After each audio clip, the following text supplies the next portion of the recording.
Hello everyone, it's me again. E aí pessoal, sou eu, Thales, meu canal dedicado ao ensino do inglês. Hoje nós vamos continuar estudando gramática, né? É uma série que nós estamos revisitando, porque já tem um curso completo de gramática aqui no canal, mas vamos continuar gravando, né? Vamos fazer um revival aí da gramática. Revisitando os principais pontos. Let's get going. Depois eu falo um pouco mais lá para o final do vídeo. Bom, nós estamos estudando as diferenças entre o presente simples, o present simple, e o presente contínuo. Aí, caso você não se lembre, né, ou caso você não tenha visto, é só você lembrar que o presente simples é o verbo no tempo presente. Por exemplo, esse verbo aqui, ó, go. Na verdade, você tem uma locução, né, go to work, mas na verdade aqui seria mais um advérbio, né, assim, você vai para onde? Eu vou explicar essa frase. E aqui você tem o presente contínuo com o verbo principal com ing, né? Você tem o verbo to be e você tem o verbo principal com ing. Então vamos traduzir as frases e vamos explicar a gramática que está por trás delas. Então vamos lá. I always go to recomeçando. I always go to work by car. Então, aqui, primeiro, nós temos o subject pronouns, o pronome sujeito, né? I, que significa eu. Eu sempre, temos um advérbio, né? Always, um advérbio de frequência, significa sempre. Eu sempre vou ao trabalho de carro, né? Então, o verbo go é o verbo do presente, né? Eu sempre vou ao trabalho de carro. Quem vai a algum lugar, certo? Então, go to, né? Essa preposição to é bastante usada com o verbo go, porque ela indica a direção. Eu vou para algum lugar. I go to work. I go to the hospital. I go to the restaurant, né? E assim por diante. Existem algumas exceções, né? Por exemplo, go home, ir para casa. Você não vai usar, né? Preposição. Go home, vá para casa. Não, você não usa, né, na verdade, preposição aqui, tá? Bom, observações.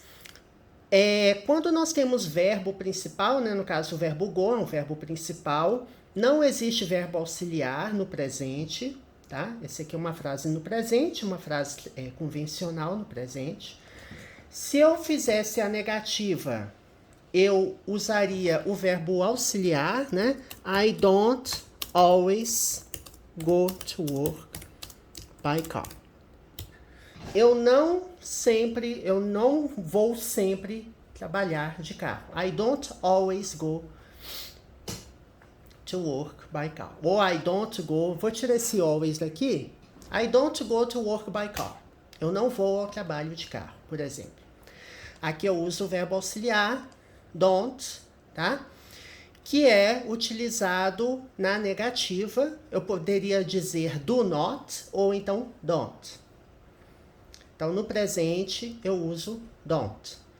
Evidentemente que se eu trocar o sujeito e colocar he ou she aqui, o verbo ele vai mudar. Por quê, Thales? Porque para he, she ou it no presente, o verbo leva S, né? Então, go vai virar goes.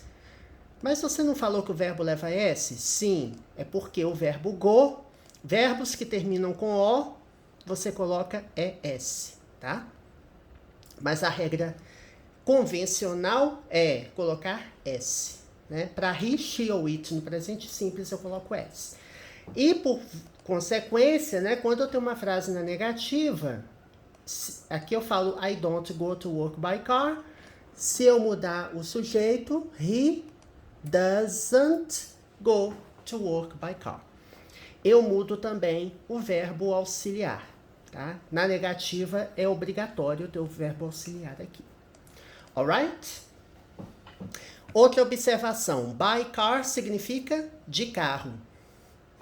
E se eu falo, ele sempre vai ao trabalho a pé? Seria on foot, tá?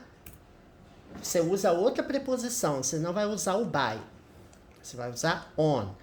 Agora, outros meios de transporte, né? Que eu tô by train, by plane, né? By ship e por aí vai. Aí você vai usar o by. Alright? By bus. Alright.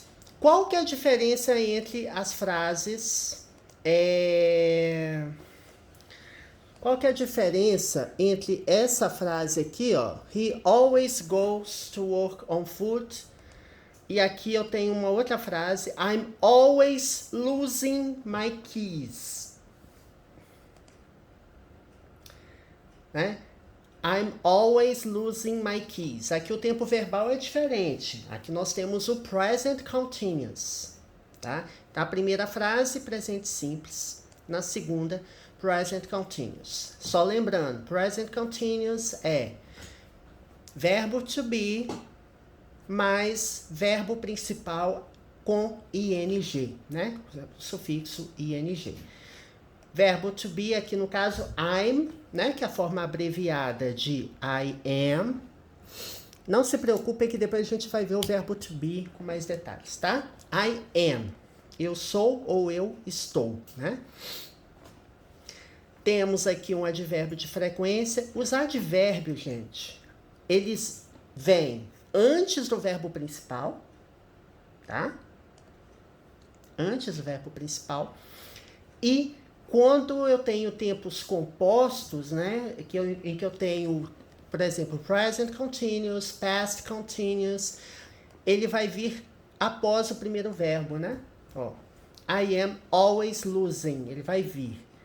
É o advérbio entre o verbo am e o verbo principal lose, que está com ing, porque é o tempo contínuo. Qual que é o significado dessa frase aqui? Eu estou sempre perdendo as minhas chaves. Ou seja, ele aqui, ele não tem a ideia de uma ação. Não é igual eu falar assim, eu estou estudando, I am studying. Eu estou no processo de... Eu estou estudando no momento, ou eu falo assim, I am studying English. Eu estou estudando inglês, ou seja, estou no processo de estudar inglês, certo? Não é a mesma coisa. Aqui a ideia é eu dizer que eu sempre perco as minhas chaves. I am always losing my keys. Eu estou sempre perdendo minhas chaves. Tá? É uma ideia contínua, né? O ing, ele é correspondente ao NDO gerúndio, né? do verbo principal. Então, lose é o verbo principal, que é o verbo perder. Losing é o gerúndio. Eu tiro o e acrescento o ing, né? I am always losing my keys. Eu estou sempre perdendo minhas chaves. Aqui eu tenho um adjective pronoun, um pronome adjetivo, que está acompanhando o noun, o substantivo keys, chaves.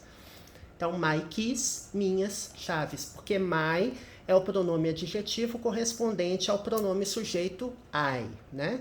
Então, é isso. Alright? Bom,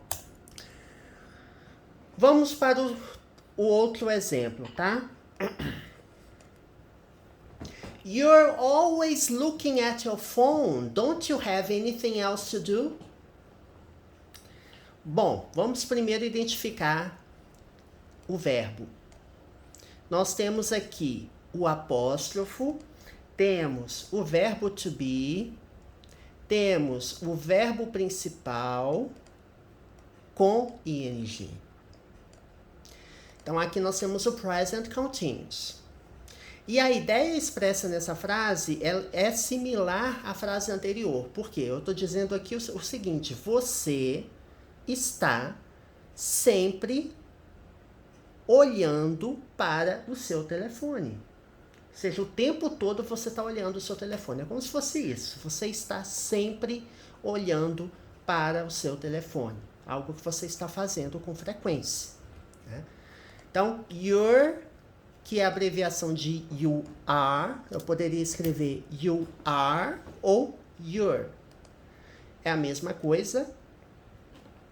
Né? Aqui a forma, o contracted form, a forma contracta, né? A forma abreviada, e que eu uso o apóstrofo RE. Né? Da mesma forma que nessa frase aqui, ao invés de eu falar I am, eu posso usar I'm. Né? Ó. I am ou I'm. You're always. Você está ou você é. No caso é você está. Você está sempre, ao always aqui de novo. Advérbio de frequência. Olhando. Então, look at. É o verbo. Look é o verbo olhar. Olhar para. Look at. Look at me. Olhe para mim. Né? Então, you're always looking at. Você está sempre olhando ao NDO, que é o gerúndio. É o ING corresponde ao NDO. Você está sempre olhando para o seu telefone. Né? Aqui temos look, nesse caso, com esse sentido, exige a preposição at, né? E your phone, nós temos o your, que é o adjective pronoun, adjetivo o pronome adjetivo correspondente, o pronome adjetivo correspondente, selecionei errado aqui, o pronome adjetivo correspondente ao sujeito you, né? Então é isso, temos aqui o present continuous, é uma ideia contínua, algo que está acontecendo com muita frequência, né? E continua acontecendo, né? Você está sempre olhando para o seu telefone. Don't you have anything else to do? Aqui nós temos uma pergunta. Perguntas que com verbo principal, né, verbos comuns, que não sejam verbos modais, verbo to be, né? Tem uma série de verbos que faz pergunta sozinho. Aqui, o verbo principal é o verbo have. Have aqui, ele é o verbo ter, tá? Nesse caso, a gente precisa usar um verbo auxiliar para fazer uma pergunta no presente simples, porque essa pergunta está no presente simples. Agora, atenção, não confundam esse have com o have mais verbo no particípio passado, ou past participle, que são os tempos perfeitos, né, do presente, present perfect. É outra coisa. Aqui o verbo have é o verbo ter. Simplesmente não tem nada a ver com o tempo perfeito. Aqui é o verbo have no presente simples. Eu estou fazendo a pergunta usando o verbo auxiliar no presente, né? Don't. Eu posso fazer uma pergunta na negativa, né? A gente faz isso em português também, né? Ah, você não ia fazer isso? Né? Mesma coisa. Perguntas com verbo auxiliar. Em inglês, o verbo auxiliar vem no início da pergunta, tá? A regra geral é essa. A menos que eu tenha pronomes interrogativos, né? Aí, se eu tiver um pronome interrogativo, né? What, when, where, aí ele vem antes. Vem um pronome interrogativo, depois vem o verbo auxiliar. Mas não é o caso aqui. Então, don't you have, ou seja, você não tem, né? Porque have é o verbo ter. Eu vou fazer uma pergunta dizendo, você não tem. Então, don't you have. Você não tem nada mais, alguma coisa a mais, né? Para fazer, ou seja, você não tem mais nada para fazer, é como se fosse isso. Esse anything... eu tenho vários vídeos explicando, né, essa questão do anything. Porque você tem o thing e você tem o body, né? Eu tenho vídeo sobre isso, é só você procurar, digitar a palavra anything, né, no busca, no Googlezinho, né, que você tem a lupazinha, clica lá, digita a palavra que você quer estudar, o termo que você quer estudar, o assunto em inglês que você vai achar, porque eu já tenho mais de 700 vídeos gravados e tem um curso completo de gramática já gravado. Estou gravando novamente, usando tela do computador, mas já tem um curso completo. Então, só para dar esse bizu para vocês. Bom, thing significa o quê? Coisa. E body significa corpo. Então, body se refere a pessoas e thing se refere a coisas. Ele pode vir combinado, nós vamos falar do thing, tá? Mas o thing também vai se aplicar a regrinha, né? As regrinhas vão se aplicar também a body. Mas vou explicar rapidamente aqui. O thing pode vir acompanhada do some, que é some é pronome indefinido, significa alguns, algumas, algum, alguma.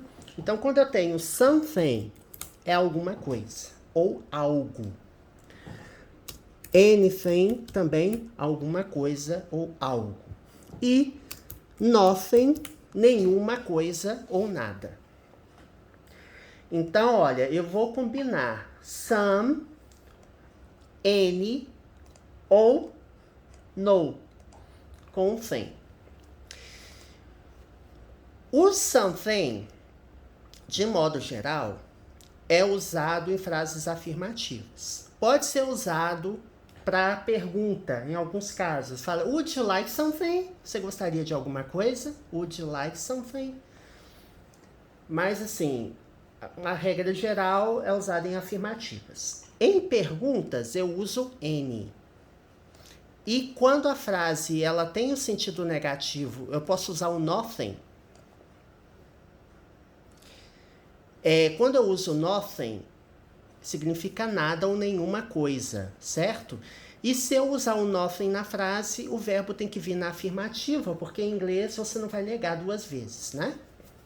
Então é isso. Por exemplo, nesta frase aqui, don't you have anything else to do? Eu não poderia colocar um nothing no lugar do anything. Por quê? Eu tenho don't aqui, tá vendo? Agora, se eu falar assim, do you have nothing else to do? Até seria possível, eu entendo, fazer pergunta assim, mas eu acho estranho, né? Ficaria estranha a pergunta, mas assim. A ideia é o nothing negativo, tem uma ideia negativa, e por carregar a ideia negativa, né, por ter o advérbio no, você não coloca verbo na negativa. Então, por isso que eu não poderia colocar o nothing aqui no lugar do anything. E o something também eu não poderia colocar, porque eu estou fazendo uma pergunta. Mas tem tantas exceções, tantas situaçõezinhas, que a gente não vai ver isso agora, tá, gente? Eu só estou trazendo a ideia geral do que é isso aqui. E o mesmo se aplica ao body. Você pode falar somebody, que é alguém. Você pode falar anybody, também significa alguém, para perguntas, somebody para afirmativas, e nobody significa ninguém, tá? É só para dar essa dica aqui para vocês. Aqui eu falei, ó, você não tem, né, don't you have, você não tem nada mais, porque else significa mais. Então, anything else significa mais nada. Ou nada mais. Então, você não tem mais nada para fazer, anything else to do. To do é a fazer, né? Que do aqui é o verbo fazer, tá, gente? Não é verbo auxiliar, é o verbo fazer. Você está sempre olhando para o seu telefone, você não tem mais nada para fazer. You're always looking at your phone. Don't you have anything else to do? Então é isso. Bom, vamos a um outro exemplo. Paul is never satisfied. Aqui tem uma coisa que eu acho interessante, duas coisas, né? Primeiro é o verbo to be. Is é verbo to be, né, na afirmativa. Paul é o equivalente a he, né? Então, para he a gente usa is. Então, I am, you are, he is, she is, it is. We are, they are. Então, he is. He is never satisfied. Paul is never satisfied. Paul, aqui tem uma coisa interessantíssima. Never é um advérbio de negação. Significa nunca.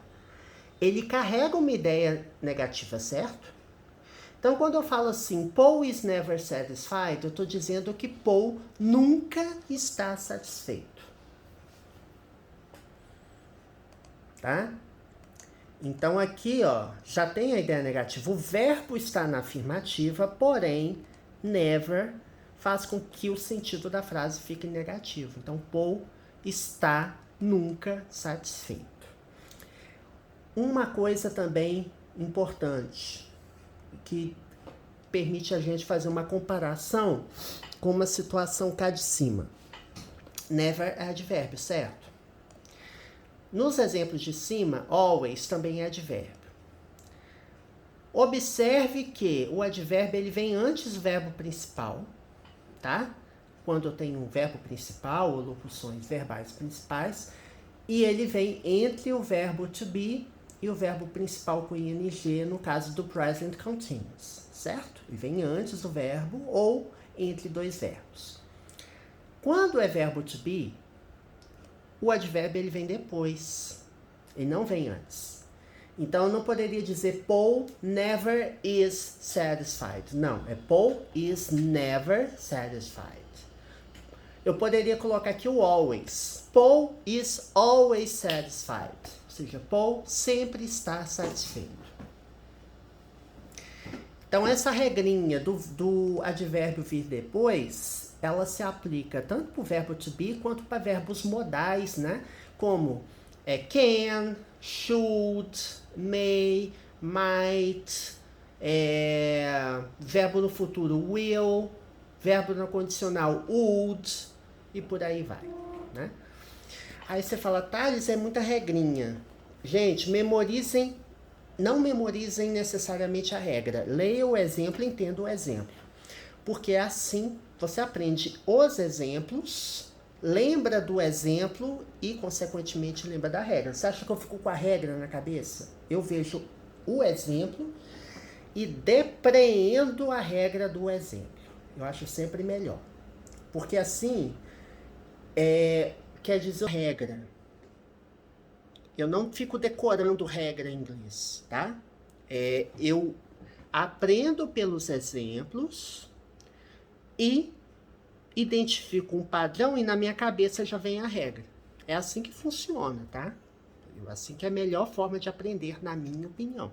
Agora, se você quiser ficar pegando as regrinhas da gramática e memorizando, pode também. O que ficar melhor para você. Mas eu acho que memorizar não é memorizar exemplo. É ser exposto a maior número de exemplos possíveis para você entender a lógica. Que aí você aprendendo a lógica, você aos pouquinhos vai adquirindo fluência, tá? Então, Paul nunca está satisfeito. Observe o seguinte. Aí, vem um negócio que as pessoas às vezes confundem. Thales, os verbos no passado terminam com ed. Aí, vou te falar. Olha, não é todo verbo que termina com ed, tá? Para início de conversa. Para terminar com ed, tem que ser verbo regular. E outra coisa, satisfied aqui não é nem verbo, é adjetivo, tá? É adjetivo. Porque Paul, satisfeito. Tá? Satisfeito. Paul nunca está satisfeito. É como se fosse o verbo de ligação, lembra daquelas regrinhas de português que tem um verbo de ligação, tem um sujeito e tem um adjetivo? É isso. É similar, tá? Porque aqui parece um verbo, né? Mas não é, né? I am interested in English. Eu estou interessado em inglês. Eu estou interessado, interested. Aqui não é verbo. Termina com ed, usa as mesmas regras de colocar ed do passado simples, tá? Porque, por exemplo, a palavra original da palavra satisfied é a palavra satisfy. Satisfazer, tá? Que é um verbo, satisfy. Como ela termina com Y, precedida de uma consoante, você vai tirar o Y e vai colocar I antes de colocar o ED. Então é isso. Então, uma situação similar aqui em cima, né? Interested é um adjetivo, né? Estou interessado. Interessado, né? Da mesma forma que o ing, ele nem sempre é gerúndio, né? Eu posso dizer assim, ó. I am reading an interesting book. Eu estou lendo um livro interessante. Interesting. Tem ing, mas é adjetivo, tá? Interesting book, livro interessante. Agora, esse reading aqui é gerúndio. E esse am é o verbo to be. Então, olha só que interessante, né? Nós temos o present continuous aqui, o presente contínuo, verbo to be mais verbo principal com ing. E temos uma outra palavra que termina com ing, mas não é gerúndio. Aqui é adjetivo. Então, assim, eu lembrei dessas questões por conta desse satisfied aqui. Aqui, ó, Paul nunca está satisfeito. He's always complaining. Olha só, he is always. Tá vendo, ó?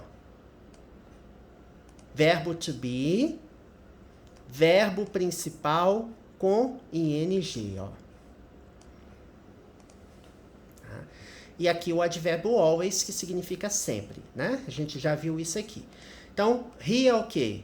Ele, né? Corresponde ao Paul. He é o subject pronoun, pronome substantivo, né?